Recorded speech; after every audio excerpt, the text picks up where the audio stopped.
Welcome back to Stories from the Ashes, where we pontificate on good books and the stories that define and refine us. I'm Amber, and I'm here with guest host Charlessa Klein and Aaron Hutchings, aka Hutch. Hutch, we are so glad to have you here with us today. Thank you. I'll try and live up to that. So, Hutch, you have an adventuring business. Can you tell us a little bit about what you do? How you and Charlessa met during a camp that she runs, and you came and worked with all the kids. So what are some of the different, you don't just work with kids, so what are some of the different projects that you're able to do? No, the kids is actually kind of a passion, and it's certainly growing. But it's there's still some other stuff we do to keep the lights on in the meantime. I grew up in a rather odd industry. Now most people would just use the key term survival, which is certainly a large component of what I teach. And we teach everything from search and rescue, military, people that want to instruct from around the world. A few years ago, the key word was primitive skills, and it kind of keeps changing, but it all really comes down to basically what I do is I keep the stories of my friends and mentors and ancestors alive, and through those stories, I teach their skills. And currently, because of COVID and everything, pioneer skills are really popular again. Some people call it prepping, some people call it, but at the end of the day, all of that stuff really is just the way we were able to live places like the Rocky Mountains in Utah and such. And it is literally my job to teach. Basically, if it's outdoorsy, indigenous, primitive, that's our realm. So we do, like I said, we teach search and rescue, we teach military, and then most recently, as my family has grown, I've started really branching into family programs where we kind of try and there's a lot of parents. Sometimes it's because they're from single families and they don't have that other dynamic on either side, or sometimes it's because they grew up in the city and it's like, oh my goodness, a tree, what's going on out here? There's spiders, are they going to eat me in my sleep? And we've kind of created this dynamic where we're sort of showing people these are skills that no matter where you're from, your ancestors did so you could get to this point. And they're not just used for the occasional zombie apocalypse or boat sinking or Hatchet scenario, the old book, not the horror movies, although I suppose it would work in either. These are things that can make you more comfortable and more fun. These are things that make it more enjoyable to go outside, whether you're an avid hunter or an artist or a person looking for a place to pray. Simply knowing how to stay warm and stay comfortable and what to eat and where to find that darn squirrel that you want to paint a picture of. And of course, there are certainly fun, let's make fire from sticks and let's pick that lock kind of components as well. So did that picking answer the locks question? Was so fun. Yeah. Yes. I didn't know that you do lock picking, because that is like my bucket list, to be able to learn how to pick locks. And there's I can teach you. Yeah. We're going to have to do that. There's a TikTok channel that one of my friends introduced me to where somebody just like sits there and like it is rapid fire lock picking, and my sister and I just watch them and drool because we both want to be that efficient at lock picking. I was going to show you something. It won't be. We'd have to describe it for those people that are listening, not watching. But that's exactly what I was going to do. My kids have been playing with my padlocks. But one of them has gotten really into it. But I can teach you over a thing. I did it for a Fortune 500 company over a Zoom call. It's actually fun. The funniest thing about lockpicking, I always tell people, is the only way you're probably ever going to use this is if your kids lock you out of something. I mean, we all want that James Bond moment, but even the military people that I train very rarely get to do it. Now, I do occasionally, we teach it in a Don't Be a Victim class. We have some very high profile clients that travel and such, and they occasionally, I actually got to use this, blah, blah, but most of the time it's because your kids locked you out of something. But what's really going to happen is I'm going to teach it to you, even over Zoom, and then because I'm me, I'll show you how to do it. Well, let's show you how to make a pick out of a paperclip, because you probably don't carry locks, picks. Some states it's not even legal. And what will really happen is two things. You'll get an obsessive habit that you'll find yourself doing all the time as a fidget. You can't wait to show people. And number two, you will replace every lock in your house, because you're going to be like, seriously, it's that easy? Like, I'm very uncomfortable with this, Hutch. Like, this is taught on YouTube. Oh my gosh. And that's the real thing that will come out of it is you will have, like I said, you'll find yourself collecting locks from the darndest places, Habitat for Humanity, and everything like that. But mostly what will happen is you'll have a home renovation project for everyone that you know and love, and they'll all think that you need a tinfoil hat. Well, when I was growing up, my uncle was a special agent for the IRS. So he did all of their, like, he did raids and like did their training programs for for the enforcement end of the IRS. And when I was little, his favorite thing to do, because he was the youngest child. So my dad has two brothers, one older and one younger. And whenever my Uncle Dave would visit, he would always drive my dad crazy by getting back to the house first after church and getting inside the house. And usually he just used a credit card. I need to call.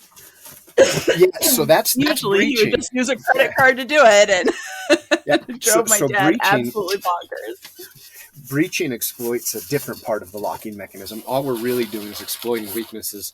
I'm showing, I'm showing basically Yeah. what we would use to teach. This is just an interchangeable thing where we can change the actual locks themselves to practice. It's a practice device for trying the different types of tumblers, but actually picking, what that manipulates is the mechanisms inside of handcuffs or locks. Yeah. The weaknesses in there. Breaching, what he was doing with the credit card, that actually exploits the weakness in the door itself, which is actually funny because, I just made that joke about replacing doors. Sometimes, especially when I was in the Marine Corps, we'd get pulled into these high risk raids or something, and they'd want picking, but we'd look at the door and be like, well, that is a $3,000 lock, but it's a $20 door jam. So actually we could pick it, or we could just knock the door down, or knock it off its hinges. So yeah, what he was doing was breaching, which is also a very fun, and it'll cause you to replace some stuff. Like I said, this is but I don't know. I guess it's probably not even worth showing because this is a listening thing. But we've got these locks we use when I'm teaching people, and they're clear so that you can see the pins and the tumblers inside. And essentially, a Oh, I lock love is just like, that. for those of you that are at home and can't see and you're not driving, don't do this while you're driving. But if you were to hold your fingers together with the fingers touching, that's what a locking mechanism is. You have, just like that. So you've got these pins, so not interlocked like that whole weird, what is it, the steeple, look at all the people, that Yeah. rhyme, but actually just the tips, as if you were going to pick your nose, just those tips touching. That's what's going on inside of your lock. And when you put the key in, it pushes up a sequence of those in such a way that you can turn the knob away from whatever it's jammed into. And if you don't put Yeah. them up in such a way, they're just locked together. And so really all we do is we just go in there and we wiggle those around and manipulate them until they're stuck in the position that we want. And it's incredibly addictive. It's fun. Yeah. Yeah. I think I'm going to have to change my entire school curriculum now for the rest of the year. We're going to drop Spanish, start lock picking. Just start lock picking. Okay. So you do not become a jack of all the trades just waking up one day. So tell us about your path here. I want to hear about your grandpa, because Charlessa, when she was doing summer camp, she was texting me like every day and sending me these little like 2-minute clips of you talking, and she's like, listen to this, listen to what he has to say about his grandpa. Oh, no. I think you're gonna love this. And so could you tell us about your grandpa and your early childhood experiences that led to you surviving well and teaching others how to do so today? Sure, everybody brew some coffee. The next 16 hours should be fun and go rather quickly. No, so most people probably already, in the short bit of time we've been on here, most people can tell there's something a little bit different about this guy. I'm autistic, actually quite significantly on the spectrum. And when you go to get tested, there's loads and loads of tests, and it's quite something else. And it's kind of scary because it's a little insecure and everything. But when I was growing up, there was none of that. And I am... even with some of the problems I have, they oftentimes would manifest in a physical deformity as well, which I was born ugly, but I look at what we would call fairly proportional and normal and, by typical standards. So because I didn't have that, I was overlooked as a healthy kid. It was assumed that I was stupid, wasn't trying, et cetera, et cetera, et cetera. It was actually, without going too far into that, because I am a focus on the positive kind of guy, but it's a pretty rough childhood, with baggage here and there to boot. The teachers, God bless them, they weren't trained to look for such things, once again, because there was no physical deformity. There was no, and even then, if there was, that was still a time where you might end up in, they didn't call them sanitariums anymore, but frankly, that's what they were. The world has got a lot better in those ways. So I was in a pretty bad situation. Single mom doing the best she could, but just couldn't handle just all the extra that came with this son who, just had oddities. We'll put it that way to be nice. And I was going into the system, and I had this grandpa, the person you've talked about. I guess by typical standards, probably the best word to use to describe him would be eccentric. But he was a real deal mountain man. He was a drawback to times before. He still made his money trapping, and although there was less and less of that at the time, so he would teach survival skills to pilots or hunters, and then a majority of his money was actually made taking folks from like National Geographic or something into the backcountry, and he would track the Mm. bears and keep them alive and comfortable and get them close enough to take their pictures. And because of this, he was exposed to a lot of different people from a lot of different fields. And my grandpa's thing was, there's nothing wrong with this boy. It's MTV and society, and I told you not to marry that loser anyway, kind of a thing. The boy just needs discipline, and I say that, and people's eyes always get big. I don't mean like Hallmark Channel scary discipline. I mean he certainly would Yeah. spank her ground, but he just thought I needed real discipline, and his way to go around that was to basically raise me the way that he had been raised. So while we had this cabin with a regular stove and everything, initially, as an example, if I wanted pancakes, I would have to milk the goat. I would have to make, we actually made bannock, which is very similar to pancakes, but same difference. I would milk the goat. I'd have to make the batter, and then I'd have to make the fire using flint and steel, basically banging a piece of metal on a rock, so the pyrophilic pieces of metal make a little tiny spark, and then that little tiny spark, you have to catch it in it's just a baby, so you got to feed it baby food. You got to catch it in just the right material, and then add some of that material and love it into life. It's a process, and I'll tell you, just one Yeah. really bad Rocky's winter, you lose your temper and shuck that little piece of metal up onto the woods. You're hungry for pancakes, walking around for 2 hours thinking about what a terrible decision that was. And that Yep. was his thing. And now his goal was that Yeah. through doing these things, I would learn that I needed to control Right. my temper, and that there were Hmm. rewards for good behavior and bad behavior. And he figured that I would learn, because he of course hated those things. My grandpa didn't even like to barbecue. He Yeah. would say, we've evolved. Why would anyone still cook on rocks? He wanted to be in the house because he had grown up cold and with frostbitten hands and having to Yeah. make fire that way. He was a real old timer, and he figured that I would work my way back into the house. Of course, he would have never let me starve or anything. So anyone that's like, "Oh my Yeah. God, what a terrible child!" It was a great childhood. He would have Hmm. taken Yeah. care of me, but there were some Hutch, how old frustrating were you? days. How old were you about this time Oh when you're boy, learning how howdy! to make your own fire? So part of my condition, I do have difficulties with time and time frames, but I believe that the first time I went to live with my grandfather was age 6.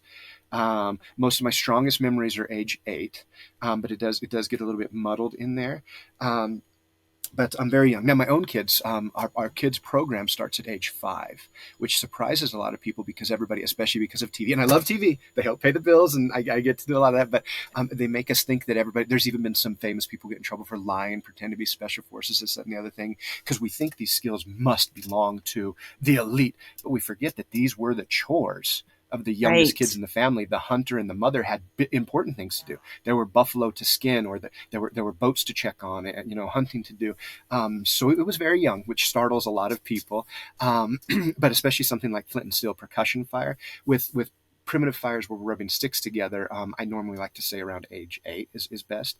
But for just whacking two things together and loving it to life, we can start your littles off. Matter of fact, we just did that for the History Museum with a bunch of 6-year-olds, and they 100% success rate. So, but anyway, joke was on this poor old man. He figured that these skills would change my life, and I became, like a lot of autistics, obsessed with. There's always that one thing when you go for the test. Does he always talk about trains or snakes? Or well, this became my thing. And that poor old man Yeah. spent the rest of his life cutting me out of trees and spraying me with fire extinguishers and sitting up all night with coffee, looking outside, trying to figure out if you could, in fact, sleep in a pile of snow without dying. And he started using it as a reward system. He would, if you can make it through this semester without getting any fights, or if we can get C's, which was a really high bar for Mhm. me. Let's get a C in Yeah. math. We'll go train with person X or person Y, or we'll go spend some time. Because of his lifestyle, there was a lot of openness.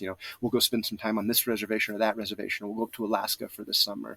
And it was a tremendous way to grow up. And I actually didn't realize how odd it was until I joined the Marine Corps and started meeting people with other lives. As a matter of fact, the first time a bunch of buddies of mine, I had just taught a tracking class on man tracking, and they said, "Hey, can you track animals too?" And I said, "Oh yeah, yeah. Just." They said, "You want to go hunting?" I said, "Yeah, sure. What? I would like to have friends. That sounds like a great idea. I'm not really hungry, but okay." And I had no idea that you actually had to have a hunting license. They told me, it's $50 for food and $125 for the license. I said, "Oh heck, I've been driving since I was 15." I thought they were scamming me. It was a very different way to grow up. And Yeah. we needed food. We went and got food. It was just that simple. If it Yeah. didn't want to be food, it would have been faster. Anyway, did that answer your question? I do have to be careful because, especially in, yeah, okay. Yeah, no, that did answer the question. Thank you. I really I love the fact that your grandfather stepped up, and I love the fact that you were able to learn stuff. And I really think that autistic people are healed and touched so much in nature. I just see it Oh over and yeah. over again. And I think, unfortunately, this is part of the heartbreaking statistic on autistic children who drown. And people always say that they just have this internal wiring to water. And I've watched my son find bodies of water anywhere that we are, and he just finds it so soothing. And so I think he would spend all of his time just throwing rocks into water and watching the Water. ripples and just Well, being around the water and smacking it with sticks and digging in the mud. And I it can love be for you difficult that to you come were able back. to. Yeah, yeah, it really is. I love for you that you were able to take your differences in a world that didn't have a place for you at that time, and find something that you loved in the creation of how the world was actually designed for reality, right? Survival, and then make it something that you're able to thrive in and love and spread your contagious appreciation for and passion for, and have a wife and provide for your wife and kids and Yeah. do what you love. I think that that's fantastic, and help so many people along the way to be able to learn these skills that they don't have otherwise. But one of the things that Charlotte said, this was the first message that I got from her during camp week, was, "We have this survival guy here.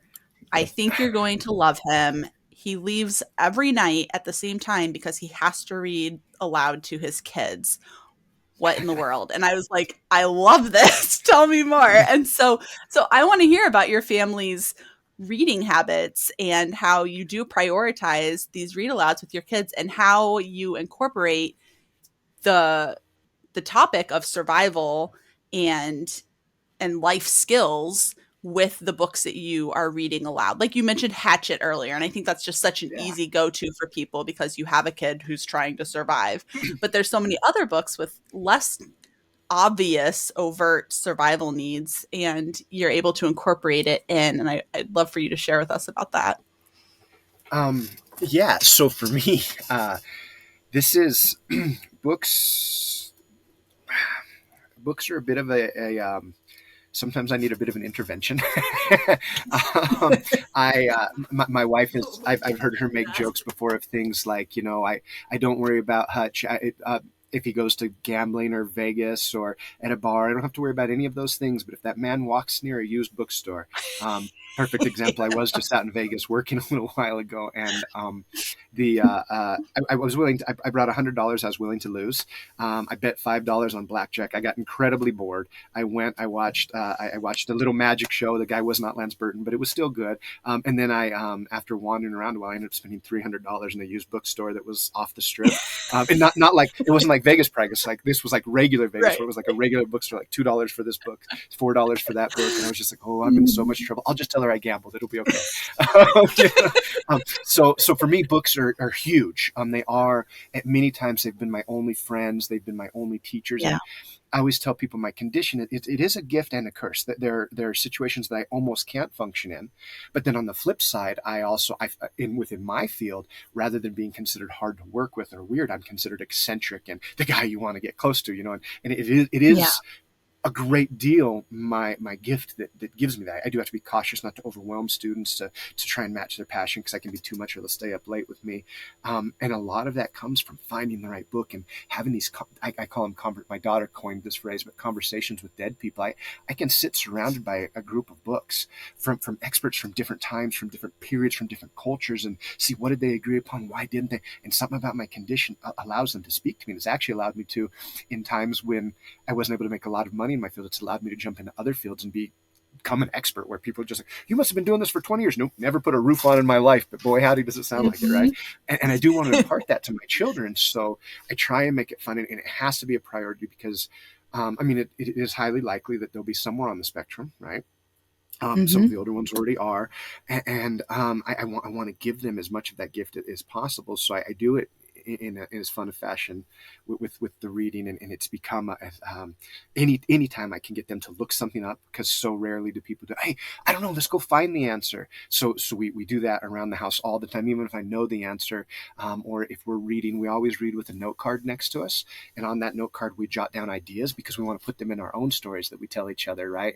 Or we jot down things. What the heck is pemmican? What does it taste like? Would I like that? Could I live on it? What does that word mean? Do I need to look up a picture of a coracle? What is a coracle? What is this guy floating on? It's, for those of you that don't know, it's like it's a handmade boat. It's a Welsh boat. We teach it. It looks, think canoe, but made with just bark or skins of an animal, and the spines from a tree. I think I actually might have sent a picture to some of you guys. But that, anyway, so we always want to look that stuff up, and that those things just come naturally. But then when I'm traveling to be part of their lives, I do have a set time, and I'll tell my students, look, if you ever want to walk away, the class technically ends at 5, but I will keep going. If you have questions, I'll keep going, but not at 7 o'clock. At 7 o'clock, you're more than welcome to listen to the stories, but at 7 o'clock, I will call home. I'll stop whatever we're doing. If you're on fire, you better stop, drop, and roll, baby, because I'm going to go. I'm going to find a private area, and I'm going to either read or tell my children stories. And it can be kind of funny sometimes, because I've had situations. I was teaching at a school one time. I do a lot. I do a lot of guest teaching. I'm brought into a lot of places. I'm very, very good at what I do, which thank God for that, because otherwise, who knows what I'd be doing. But Mm-hmm. I was in a situation one time. It was a very intense program, a nothing but knife program that was very long. And this school, their identity is basically will take you from zero to hero. And the school is, at that time, I would say was questionable whether or not they could do that or not. And I had a whole bunch of groups of people that had almost no skill whatsoever. And the rain's coming in, and one of the owners of the company had taken off with a young lady that he met in the class, and he had all their gear in the car. So I've got all these beginners with no gear. I've got an ice storm rolling in. They're terrified, and my 7 o'clock alarm went off. And I looked right at him and I said, "This is about to get really weird for you, but you're going to want to follow along with the story. Otherwise, you're not going to make it through the night." And then I have these stories that I tell my kids to sort of, for lack of a better word, indoctrinate them, to get them conditioned to my world and what's comfortable. And I follow a similar format to Curious George. They're my baby dragon and mountain man stories. And this silly little dragon is always getting himself in some type of a predicament. And through using these skills, he learns, oh, I shouldn't sleep on that because of conduction and convection. And I work it in, and we make it fun. And they start talking. You see it in their own play when they're playing with their guys. They've got to build something so that I can't sleep, blah, blah. Well, so here I am looking at all these guys that want to be Green Berets, right? And I'm just telling the story, and I'm like pointing to stuff. Baby dragon knew he had to get some dry wood, lots of little pieces, not too big, because baby dragon remembered the time he tried to make a fire with big wood, and it didn't work. It was just smoke. And all these guys are like following along, and they're breaking twigs. Now baby dragon knew that storm was going to hit in about 20 minutes. So baby dragon really had to hustle. And when it's all said and done, the kids fall asleep. The wife comes in. She says on the speakerphone, because she's putting the littlest to bed at this point in time. The littlest was still nursing. So she would go in the other room, nurse, and the other kids would lay around the phone and fall asleep. And she says, oh, honey, they're asleep. I say, okay. So I get off the phone, and these people look at me, and they've got these primitive shelters mostly built. And almost everybody's got a fire, and things are going good. This one guy looks right at me. He says, that was amazing. But I just want to know one thing.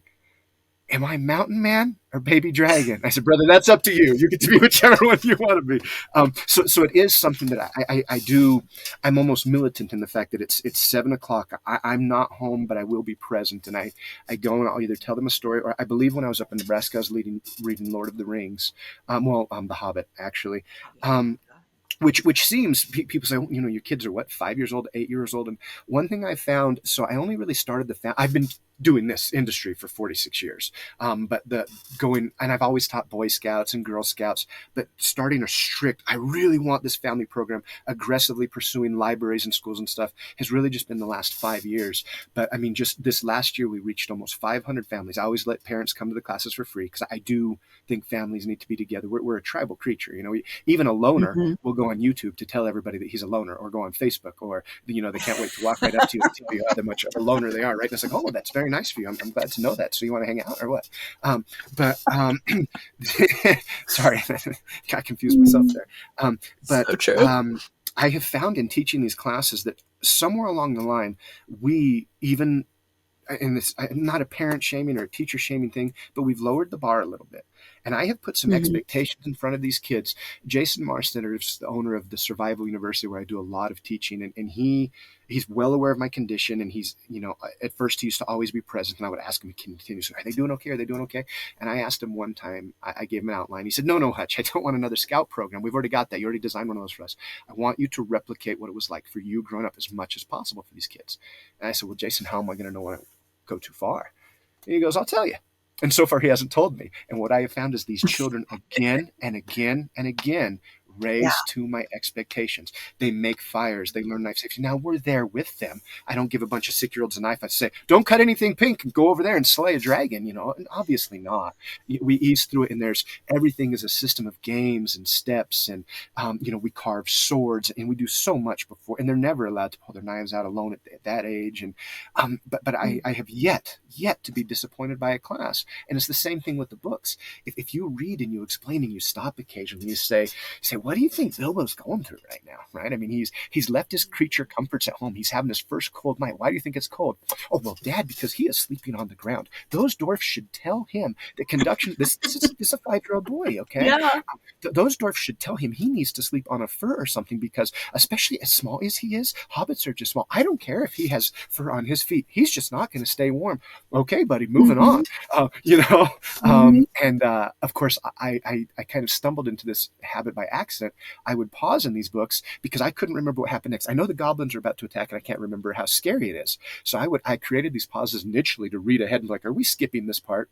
No, we can read that part, because sometimes you have romantic scenes that you don't want to have to describe, or you have scenes that might be a little bit scary for any particular kid. One kid is scared of spiders, one kid is scared of vampires, whatever. And you Mm-hmm. think, okay, how important is this to the story? And I kind of just started doing it by accident. I started realizing this is actually the most magical moment of our time together. They'll reread this books together, so they don't really care so much about Bilbo. It's what's happening right now in between the lines. Yeah. And it just became our habit. And it is, I do set timers. I will not miss them. I mean, it would have to be something really bad would have to be happening in order for you to miss it. And I will, as Shalisa will tell you, sometimes even to my own detriment, I'll walk right out of a conversation. I'm meeting with the executive producer of whatever show, 7 o'clock rings out, and I say, ma'am, I'll talk to you in about an hour. Like, I'm sorry, I got to go. And it's phenomenal. It's phenomenal, the connections that they make. There is no book. I challenge you to put a book before me. Obviously, I use the Hatchet, and the Hobbit is kind of an easy one to get there. My Side of the Mountain, easy one to get there. But you put a book before me, so long as I'm familiar with it, and I guarantee you I can find something in there. My oldest kid, for example, not really big on the outdoors. For one thing, she's in a wheelchair. Okay, kind of difficult. Huge artist. So proud of her. She's in this program right now that may or may not lead to a job with Pixar out in California. She uses these skills all the time in theater and to manipulate her wheelchair. She uses knots. I got this last year, about 6 months ago. I got this weird text message. Dad, if you were having to suspend something that weighed about as much of a buffalo over 350 people, how would you do it? And I need the knot to release really quickly. My first thought was, do we still have bail money for this one? But so I call her up, and I'm like, kid, what exactly is it that we're working on here? And she says to me, well, we're doing this play, and I have to suspend a giant pump over the audience. It's a play. I forget what the name escapes me now, but it was about a ghost, and it's got something with high heels, and this prop needs to be suspended the whole time, and then at some point in time the prop needs to drop something like, I don't want to exaggerate, but I believe it was over 2,000 foam shoes onto the stage, and it needs to make weight, so it's got to hold all this thing. I said, oh yeah, no problem, kid. What you need is you got to do a trucker's hitch on one side, and if you want the quick release, and I found out with her in particular, as I mentioned, she didn't care about the outdoors, but she would hang out with me if we went outside to paint. So rather than teaching her how to make a tripod so she could make beef jerky, something she liked beef jerky, but she didn't want to make it. You can buy beef jerky, Dad. What's wrong with you? I told her, I said, kid, if you don't want to carry an easel with you, you can make an easel. Look how quick. That makes more room for paint. That makes more room for brushes. Yeah. And that was how we connected. And that was how I got to teach her the skills and so on and so forth. So it is a huge part of my family. I love that. I love how versatile a lot of these things can be. How you can take them and apply them. And even just listening to you share about your childhood, my brain was immediately popping with a bunch of different books that I know that those skills could be applied to, like the book Pancake by Eric Carle, and then the book Thunder Cake, where they're racing the thunderstorm to gather all the ingredients to make this cake they only make when it's thundering, by Patricia Polacco. And just how the skills that you're talking about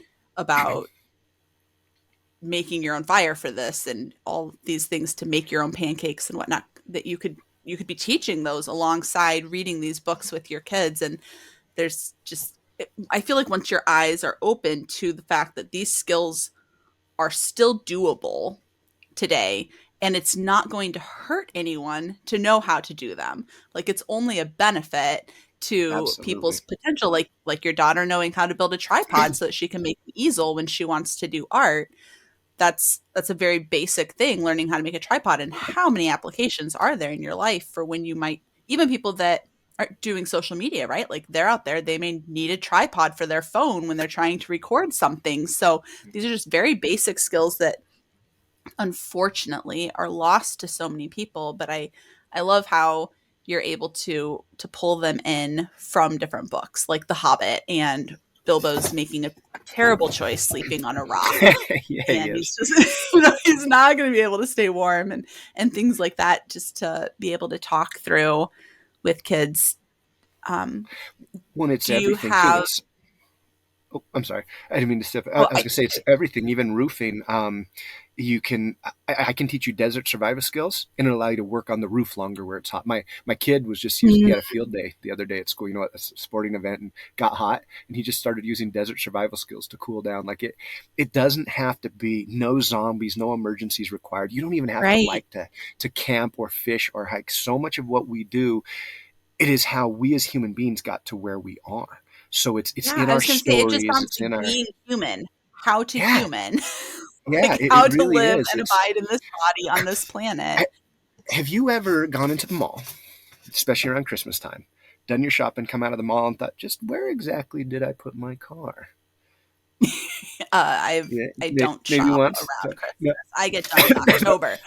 I don't like shopping around Christmas. I don't like that many people. But yes, I have lost my car. Not your car.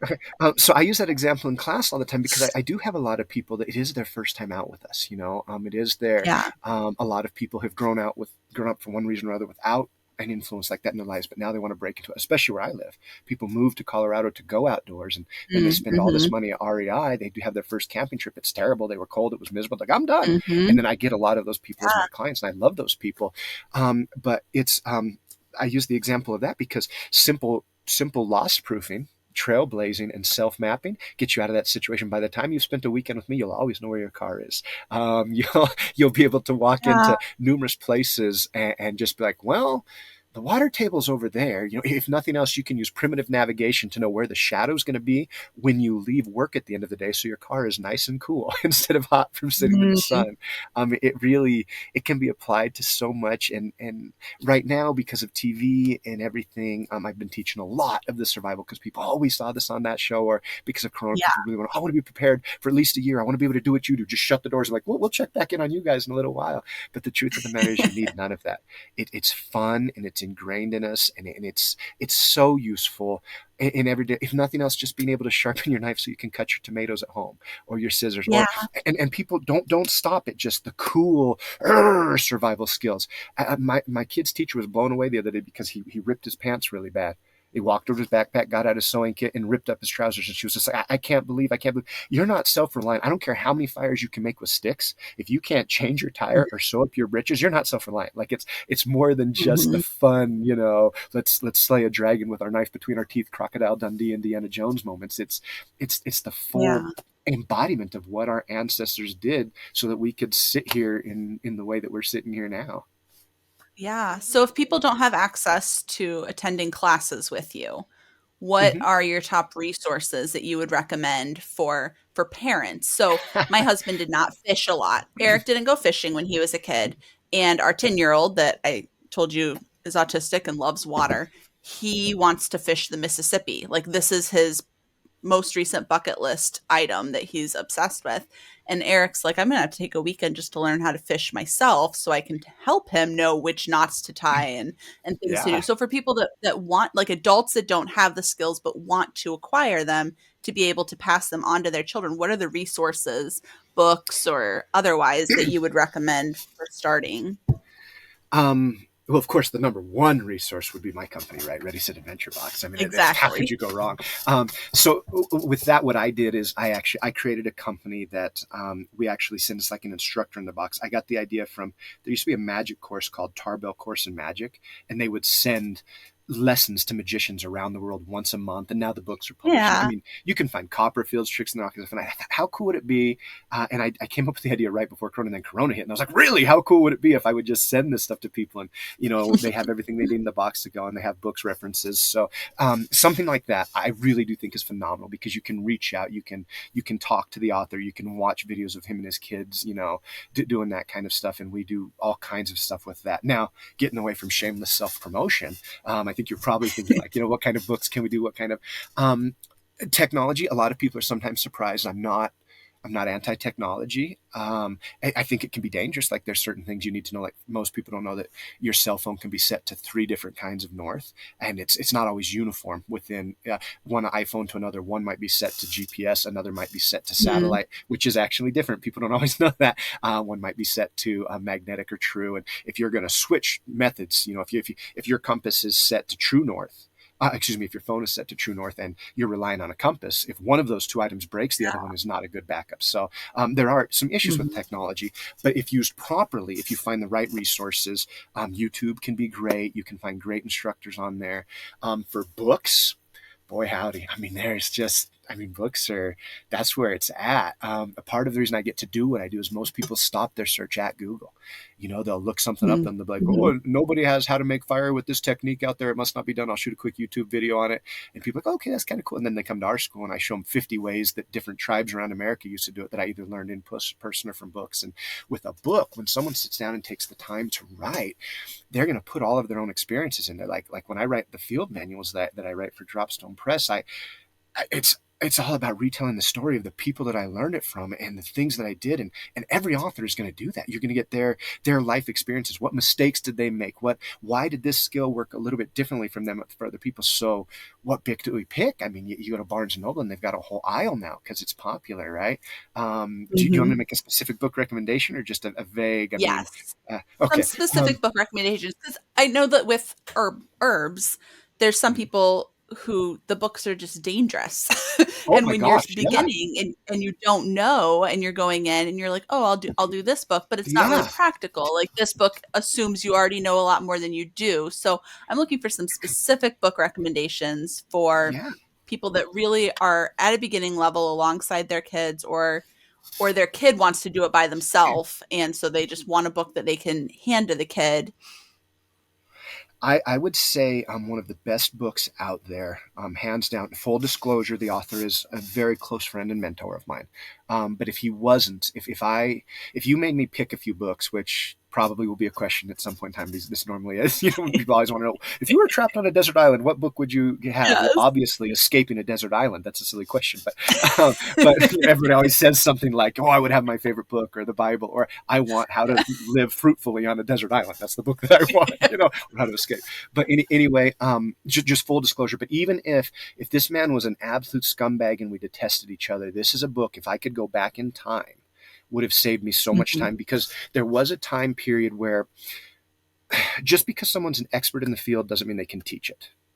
Right? You Right. see this in sports. You see this in all the kind of things.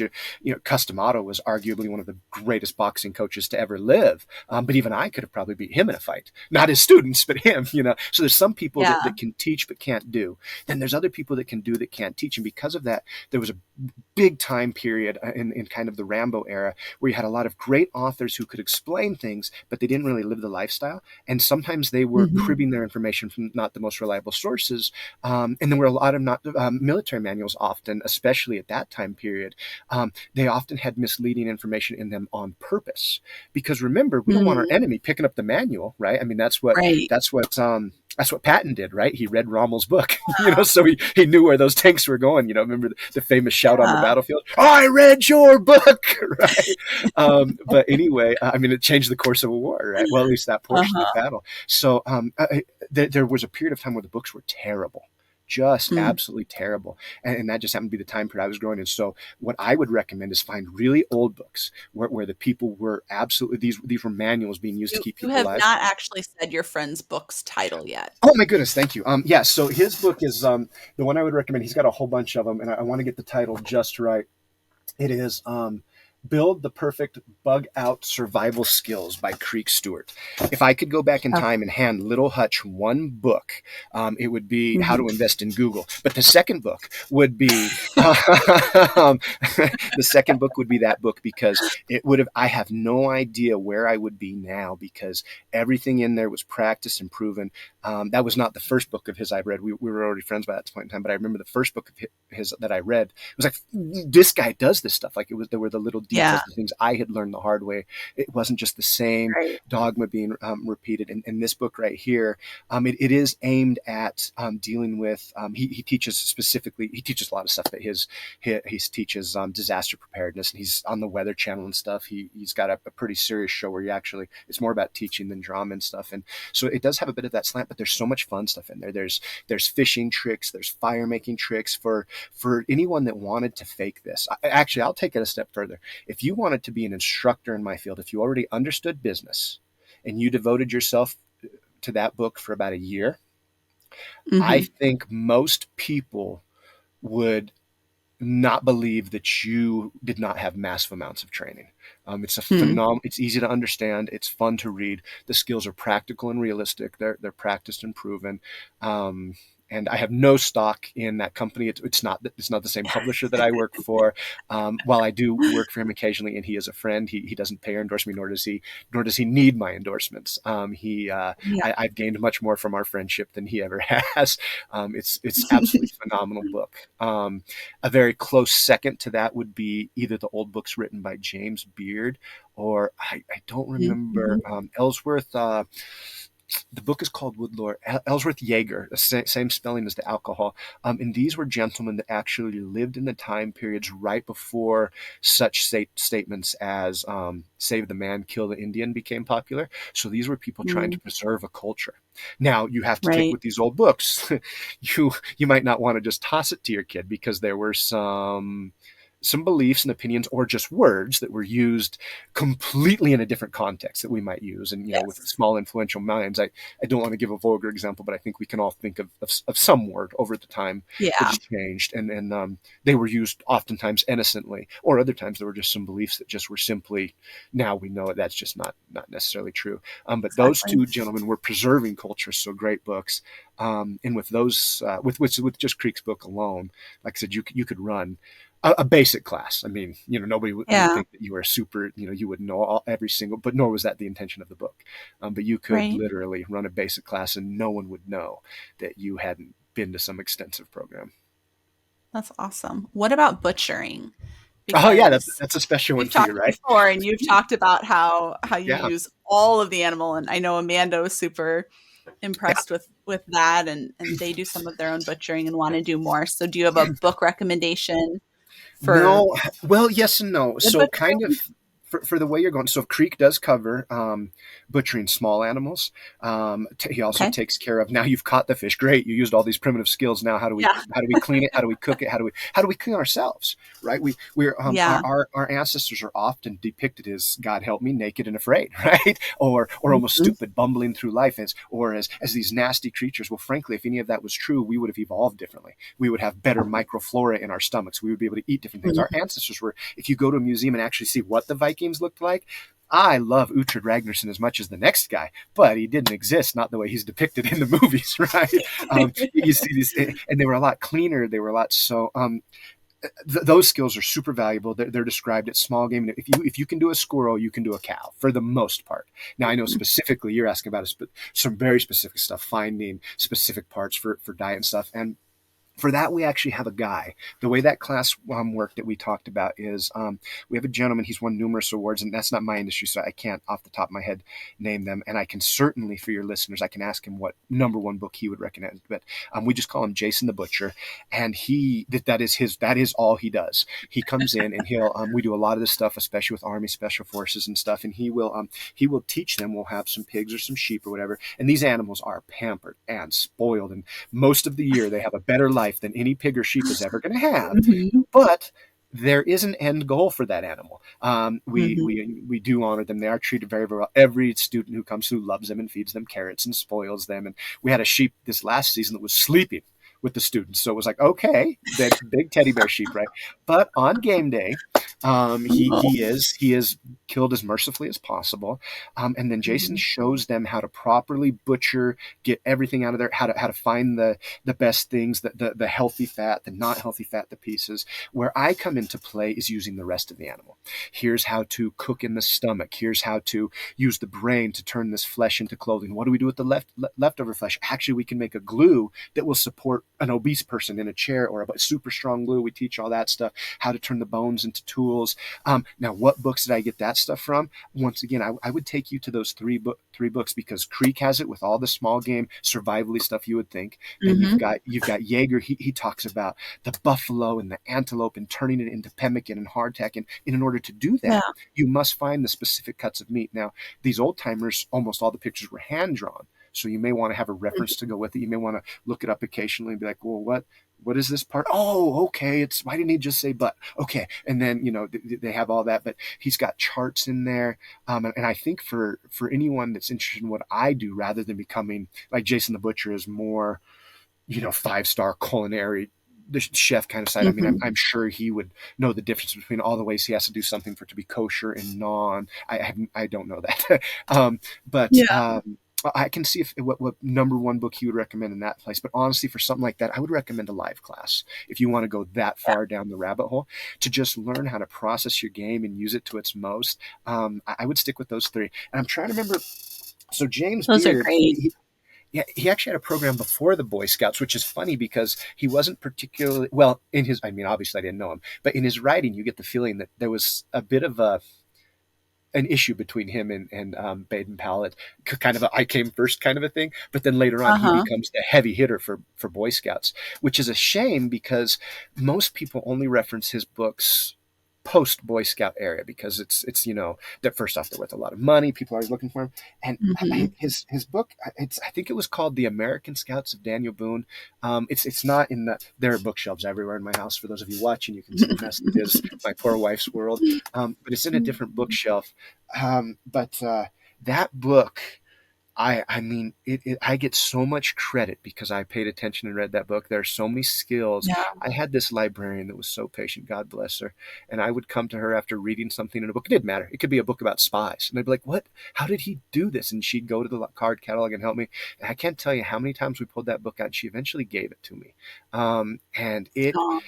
if you have good reading comprehension, if you're patient and you'll spend time with it, um, it is. It is just everything you need to know about the outdoors. Yeah. Um, I love but that. I think that from I love the the fact indigenous, that you you talked about how you don't just read books to your kids, you tell these stories.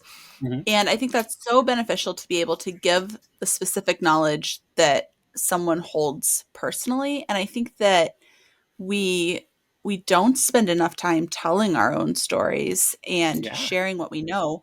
And as an adult, I have found that people who care about something instinctively become storytellers Oh in yeah. order to Yeah. make other people care. There were some people who, for years until I don't even know why we stopped. I think we just stopped because we just forgot. I need to contact them again. But there were people who, for years, we were buying bison from Hmm. here in Iowa, and they own a bison ranch in southwest Iowa. And it's this older couple, a man and a Native American woman, and they have been together for like 30 years. And they worked together as rangers at Yellowstone for Oh the length wow. of their career. And she was the wolf specialist, he was the bison specialist. And then when they retired from Yellowstone, they started this bison ranch, and the stories that they would tell about bison were just fascinating. And he would always talk about how much respect you have to have for the females Mhm. of a species. And I loved that. I love hearing that from any men because there's so many men who don't say that, that it's encouraging to know that there are men who recognize that. But his stories with the female bison, he was like, we never butcher the oldest females of the herd. He's like, we always keep them and revere them because they teach the rest of the herd how to be bison. And Yeah. he said that if you start from scratch with a new herd every year, your bison will always be sick. And he said that it's because they eat things that they shouldn't. But if you Hmm. keep the elderly females, they will teach everyone what to eat and when. And he's like, this is a learned practice. Like you can't as the farmers communicate this as the ranchers to your bison. They need to know it from their own type. And his main example was they have all these apple trees, and he said that the apples fall and the young bison want to go and eat them, and the older bison won't let them. If they go and eat the apples when they fall, everybody gets sick. And he said that after the first frost, then the older bison let the younger bison go and eat the apples because the starch is turned to sugar or the sugar turned to starch. I forget which happens, but whatever happens, now they're digestible for the bison. And so they're able to get all these more nutrients into their system than they would if they were just eating hay in a barn, because they're able to actually put them out on pasture and know that the old ladies are going to make sure that nobody hurts themselves and that everybody eats all the good stuff at the right time. And but they would just like stand in our living room when they had come to drop off our meat and just like tell us stories about the Yeah. bison for hours. And about cookbooks that they were reading, and they were like, yeah, this is our bathroom cookbook. The book is this thick, and they're like, this it's like a 4-inch cookbook.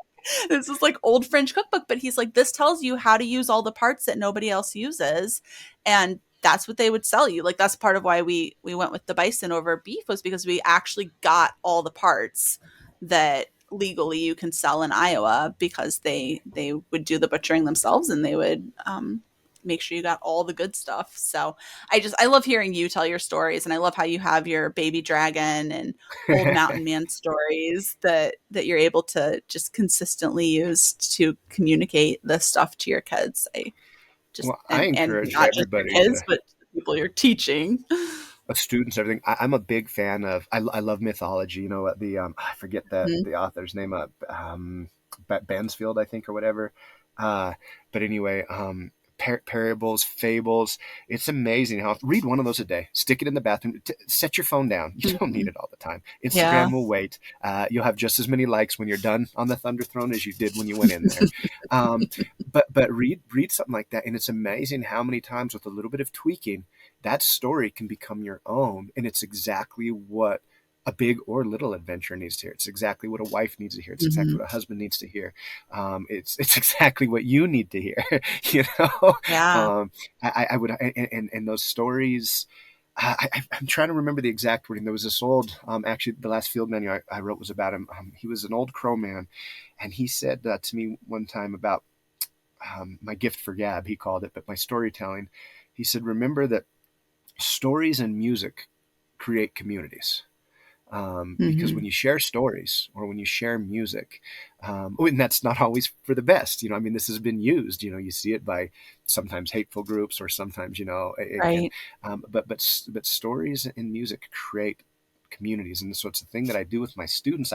I do tell some of my own personal stories, and I want to know their story. After I've sent them on navigation, Mm-hmm. I have them sit with me. So what was it like out there? What did you see? What did you find?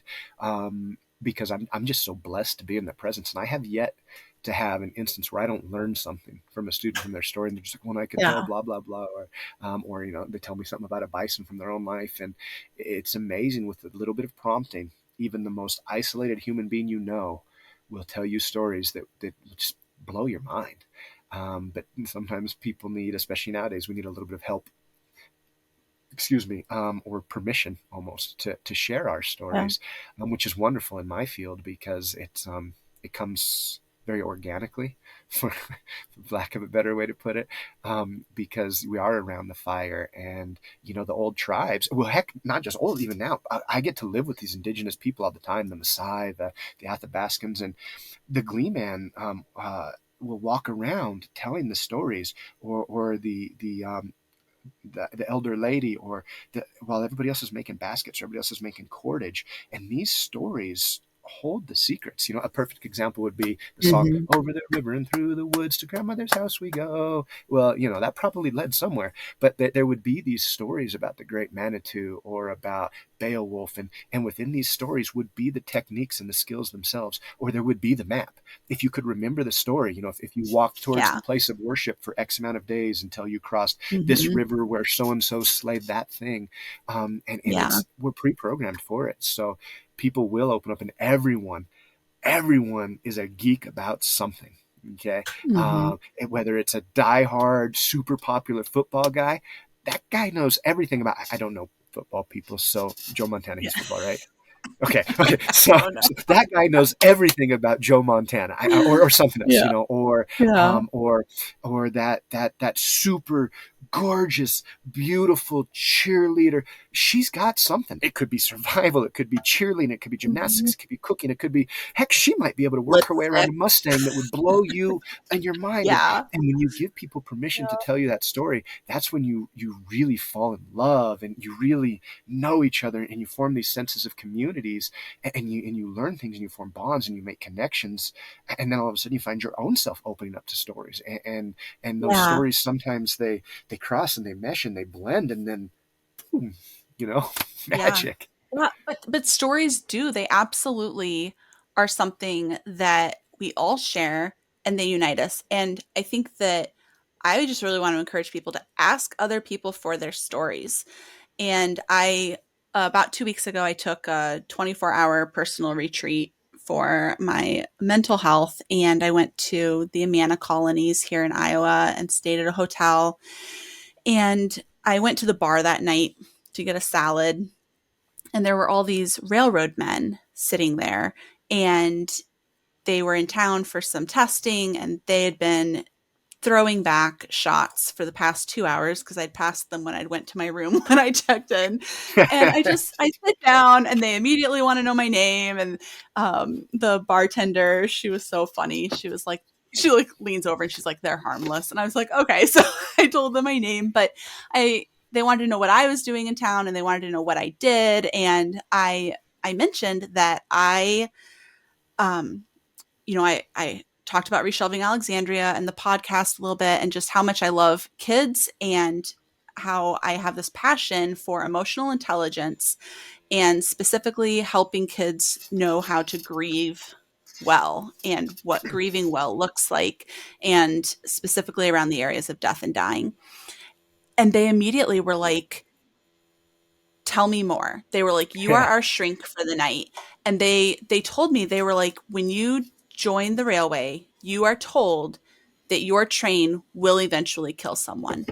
And it's not if, it's when. And I was like, whoa. And there's this 19-year-old kid who's sitting by the water pot because that's all he can drink. And then these other guys that are in their 30s and have been doing this for a lot longer. And I was like, what type of preparation do you get for this? Like beyond the knowledge and being nervous every day. And they were like, well, they tell us it's gonna happen. They tell us that we'll get 3 days off when it happens, and not everyone comes back, which is why there's the turnover that there is in the train industry. Oh, what a terrible And thing. Now this horrible thing has happened. Let's yes, isolate for yes. three And days. right, right. And I was like, so what care do they provide after it happens? And um they were like, you talk to other people who have experienced it. Like that's what you That's can it. do. And I was like, okay, well, my belief is read it before you need it. So pull your phones out because you're not going to remember this in the morning. So they all like pulled their phones out. They all opened their notes app, and I gave them like 5 book recommendations each. And some of them were picture books because they have kids. And I was like, you know what? Read these to your kids anyway and internalize them yourself. And then other books were like The Body Keeps the Score, which really addresses PTSD and trauma and was written for vets. And I was like, you know, you're going to end up with PTSD. A lot of you are, based on what you're sharing has happened to other people when this happens. So let's talk about it. But I mean, we ended up talking about death and dying and books and stories that other people have shared that I've read for 2 hours. And it was like, I could tell it was therapeutic for them to feel like there were resources out there. There were people who have experienced this type of stuff outside the field, and to just feel heard. Like this was clearly a burden they all were carrying, especially the 19-year-old. He said that there's a homeless encampment in Des Moines that is way too close to the tracks on a blind curve. And he Oh, said that he's gone on his days off and talked to the people in the encampment and told them, like, we have to slow down to 35 miles per hour so you can't hear us coming around the bend because of how slow we're going, but it's still too fast for us to be able to stop. And you cannot be as close to the tracks as you are. And you need to cross here where you can see us instead of crossing here. Like just the care that he was taking for his fellow man and trying to protect himself by not having to experience this. It was it was a very rewarding conversation and also like heavy conversation, but I was just glad that we were able to sit there and share our stories. And for how many fireballs in they were incredibly lucid. my They were my a really grandpa. good conversation. I've always struggled with being around people, and it's a little easier when I'm teaching. It's easier if people have direct questions because I have an outline Yeah. to work from, and I'm not quite so all over the place. But he used to tell me all the time, especially if I was having trouble with friends or an interest in somebody or something. He would say, if you want to be interesting, be interested. He said, you let Yeah. them start telling their stories, you let them start telling, and all of a sudden, people in it is true because later on I read something very differently in a book, Making Friends and Influencing People by Dale Carnegie. And Mhm. he talks about how he is oftentimes referred to as this great communicator and this very interesting person. He says, most of the time I show up at a party and I don't say a word. I just, I sit there and I let people talk to me. And then they go away and they talk Mhm. about how interesting I am.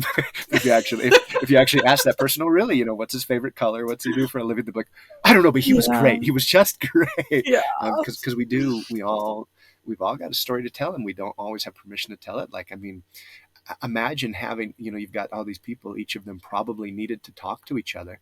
And now you've got this Mhm. pretty and educated person who's interested in them and says, it's actually okay for each and every one of you guys to take a step back from the machismo and be like, I'm not super comfortable with the idea of my train going over somebody. And Yeah. that permission can be such, wow, what an amazing, valuable gift that you gave for them, because it takes just the right person to unlock that door. They all wanted to have that conversation. They've all probably Yeah. wanted to have that conversation a lot of nights, a lot of fireballs, but they weren't having that conversation until Yeah. And and someone and what gave you them said about permission. giving them permission, the giving permission really, it does unlock doors Oh, because yeah. they were given permission, so they had their hard conversation, and then at the end of dinner, the bartender came out, this 50 something year old big black man to have the last round of shots with everybody. And they were like, this is our bar shrink right here. And she's going to talk to us about grief and death and dying. And so if there's anything you're sad about, he came over and he told me about his divorce, and he told me about how sad it made, like, just, I mean, this man's straight sober, right? He's been cooking all night and he just, like, he had this permission to share his Yeah. story with someone and to get some feedback. And he was soberly taking notes about the books that I was recommending. And I think he was going to read them. And the bartender, um, she was talking about how, like, some of the picture books I was recommending, she'd read with her kids and how helpful they were for the kids over, one of them had lost their dad. Like, he just was Oh, absent. yeah. And so just being able to deal with the grief of that was really good. And then the railway man who was furthest down the bar, he came around to talk with me, and he was like, I just want you to know that I'm pretty high. I think he said he was the president, but, like, he's pretty high up in the Lions Club that he's part of in the Quad Cities. And he said, we have this program with Scholastic where we give a book to every kid who is school age in our city every year until they graduate. And he's like, I'm so proud of this program. We worked so hard to get it, and I thought you would want to know. And I was like, I do want to know. I Like, do want thank to you for know. sharing Yeah. that with me and letting me celebrate with you. Like, that's a great program, and I'm so glad about it. But he had two little kids, and he wanted to make sure that he had heard the titles of these Mhm. picture books. And then the bartender and him, they had both read Maybe Tomorrow. And I love that book with every fiber of my being. And I have given away so many copies. It's like the third most purchased book for me on Amazon. And that's saying a lot. So, because there are some books I've been buying and giving away for years. But I love that book. And, and the lady behind the bar, she was like, oh, Elba and Norris. And I was like, Yeah. yes, Elba and Norris. Like, thank you for, like, not only just saying you read it, but proving you've read Proving it. it. Some people are like, oh yeah, I've read it. Sure you have, but, like, she knew, and she's like, we love Elba and Norris. And he was like, yeah, my kids love that book. So I loved being able to, yes, give permission and then watch them extend that permission to more people, and just that domino effect. And this is why I do what I do. Like, you do what you do, Hutch, and I love it. And books is my thing. And I don't know if I've come right out and said it on the podcast, but I'm also autistic, and I got an adult diagnosis, which helped to explain a lot of the challenges and difficulties in my childhood. But books and story have always been my thing. It's how I learned to interpret what other people were thinking and why they were thinking it and what they were doing and what to expect from people, because people don't behave the way that my brain says they should behave, but they do behave the way the books say that they will behave. So that's really helpful to be able to at least anticipate a lot of situations, whether it's logical or not. Why are people so illogical, Hutch? And so, so I love books and I love story, and I love how they are so powerful in our lives, because I say it at the end of every episode, like, the stories are truer than true. Like, they are. The stories are truer than true. They're all a reflection of the true story, the story that God has laid out from the beginning of time to the end of time, and we're living our portion of the story.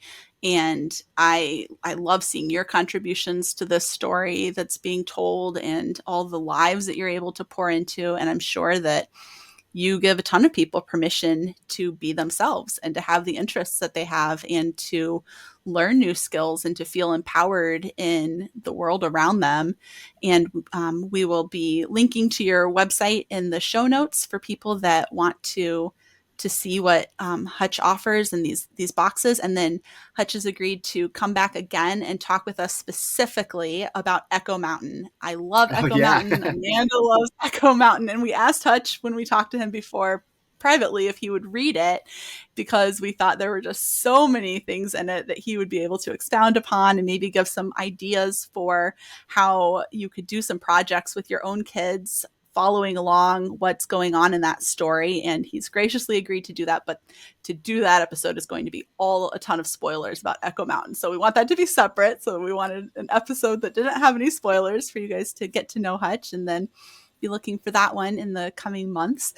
But we really appreciate your time. And Charlessa, as we all know, Hutch is a speed talker, and so I want to make sure that if you had anything that you wanted to contribute or ask a clarifying question about, that you had an opportunity to do that. No, what I appreciate about all of us coming to the table is that we all have our own stories, and that's the whole point of reading a book or reading a story or participating in something, is to gain a story and spark another interest in us. So we can Mm-hmm. expound on it. And when we read a book to our kids, that was my biggest struggle. We'd read a book, we'd throw it aside. We weren't like sparking anything. And that's what Yeah. Hutch brings to the table when he'd say he has a library program. Well, let's just say it was oceans this year that the public library was doing, was oceans. Well, he would list all these ocean books and tell you how they really were surviving. That's what rang Mm-hmm. true to me, is like we could read this book and actually see the truth of it. We're reading My Side of the Yeah. Mountain, and the kid's struggling. Well, why is he struggling? Because he has a vitamin deficiency. Well, let's talk about this. He's observing the Mm-hmm. animals. Let's talk about this. Let's do all those things. And so I just, yes, Hutch came to our camp. He did what he needed to do, but then also we bonded as friends and as fellow book lovers. So I'm grateful that I was able to tie you all together. So We really appreciate the introduction. oh, Hutch, absolutely. is there any final thoughts that you have that you want to share with people, or things that you want to encourage people in their reading? Everything you can get your hands on. Yeah. um, no, I one thing I did do real quick is I think I might have said James Beard. That's the cook. I went ahead and I was looking at one of my books. I was like, that's bothering me. The actual book is called Book of Camplor and Woodcraft. That was the one I couldn't remember. Great book. So I wanted to throw that in just because I couldn't remember the name, and I think I Yeah. said they're wrong. His name is Daniel Beard, and I think I said James Beard, which was the famous Daniel cook. Beard. And Yes, that also makes great sense books, but because you're when going to you be were, like, what does this have to do yeah, with it? You know? when you were saying Boy Scouts, I was like, I feel like there was a Beard, but he went on to be a Yeah. chef. That's incredible. Yeah. He's a 200-year-old chef. You better learn something in 200 years. You know, yeah. If you can't make donuts after 200 years, boy howdy, have you failed the mission. So no, I did that. That happens. Sometimes I say A, right B, and mean C. But no, as Yes. far as reading, Yeah. don't limit yourself. Don't just read the classics because that poster in the library told you it would make you well read. Don't just read Mm-hmm. fantasy because you like fantasy. I mean, gentlemen, read a couple romance novels. Your wife will say thank you. I mean, it's everything. Yeah. Everything you can get your hands on, something you don't understand, pick it up. Tarzan, for the love of Pete, if you think you love Tarzan, read those books.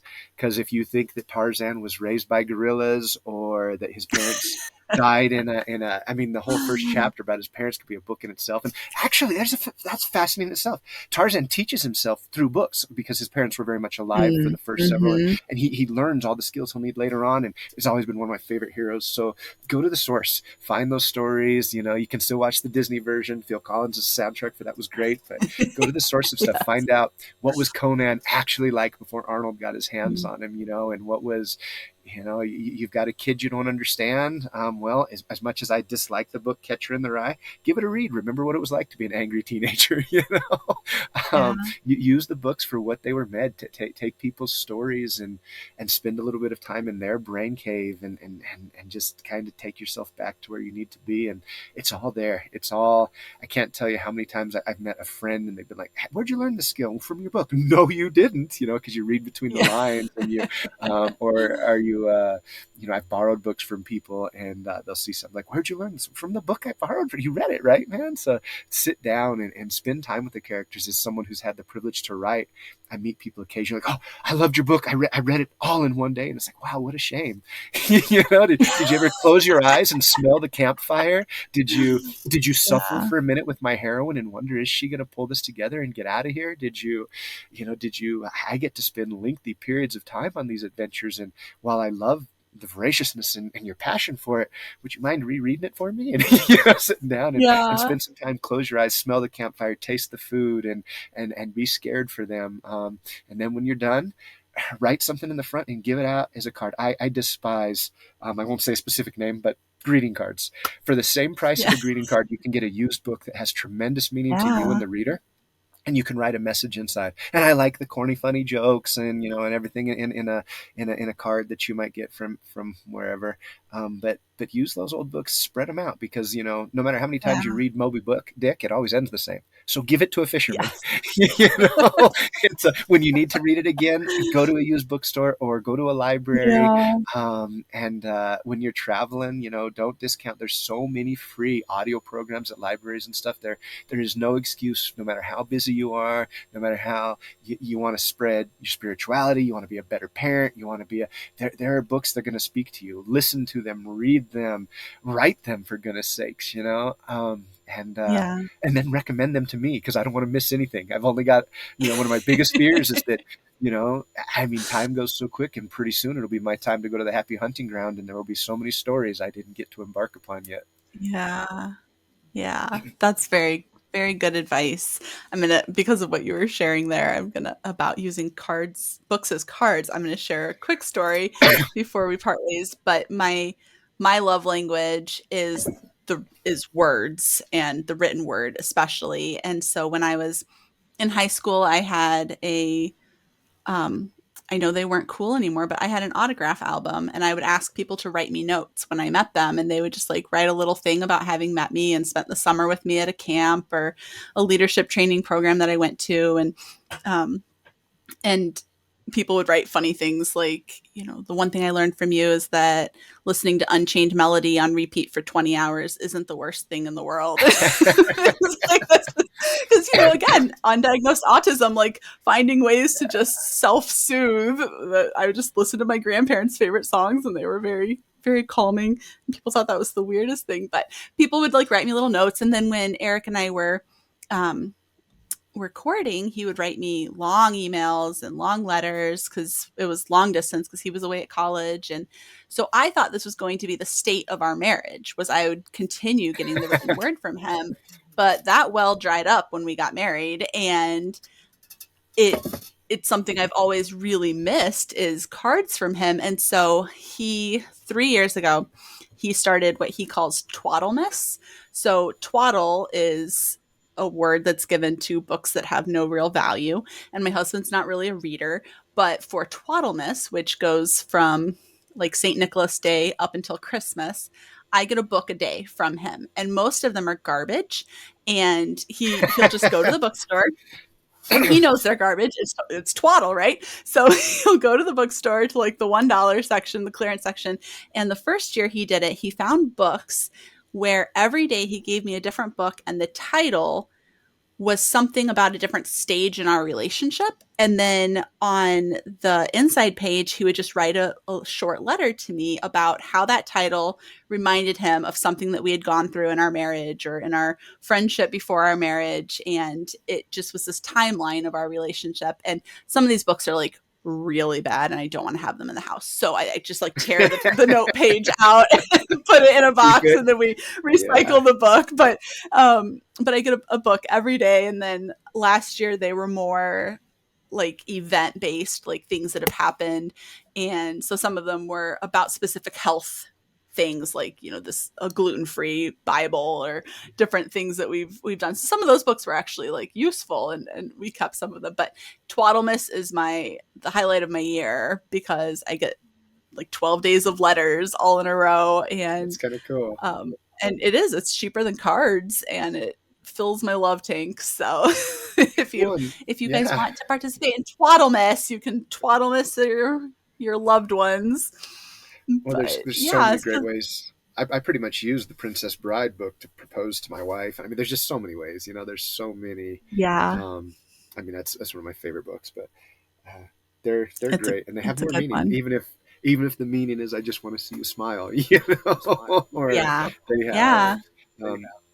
So that's kind of, what's he going to do if you ever decide that you like one of these books? I mean, he's opening up kind of a Pandora's box there, isn't he? What if he ends up being, oh God, now we have to read 68 books around. He doesn't read them himself. He just gives them to me. But last year was the first year that I think I kept like 5 of them. I was like, 5 of these aren't twaddle, Eric. You're losing your touch on finding sheer twaddle. Yeah.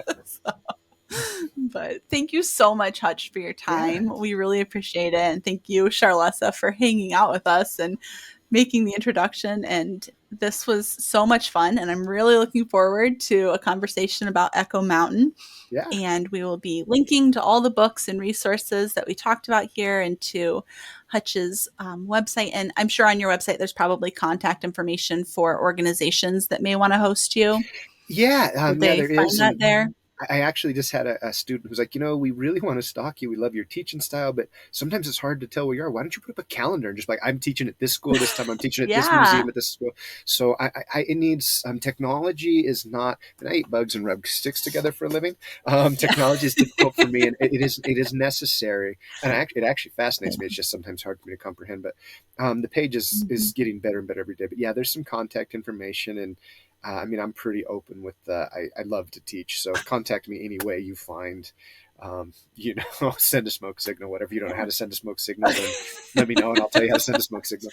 Yeah. But there's contact So information on there, and people can just Google my name. Like I said, I'm pretty blessed to teach for some pretty great people, and they do their part in making sure that people can find me as well.